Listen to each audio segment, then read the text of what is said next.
ಆಡು ಮುಟ್ಟದ ಸೊಪ್ಪಿಲ್ಲ ನಿನ್ನ ಮೆಚ್ಚದವರ್ಯಾರಿಲ್ಲ.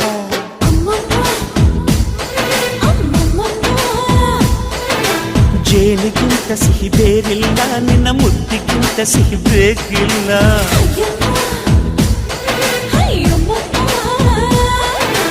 ಕಣ್ಣು ಕುಕ್ಕುವ ಬೆಚ್ಚಿ ಬೀಳುವ ಅಂದವಾದ ಹೆಣ್ಣು, ರುಚಿ ರುಚಿಯ ಬಾಯಿ ಚಪ್ಪರಿಸ ಸಿಹಿಯಾದ ಹೆಣ್ಣು. ಅಯ್ಯೋ ತಿಂದು ಬೇಗಿದರು ಆಸೆ ತೀರದ ಪಂಚಾಮೃತ ಇವಳು. ಅಮ್ಮಮ್ಮಮ್ಮಮ್ಮೋ ವಯ್ಯಾರಮ್ಮಮ್ಮಮ್ಮೋ ಅಮ್ಮಮ್ಮಮ್ಮಮ್ಮೋ ನೀ ಸಿಂಗಾರಮ್ಮ.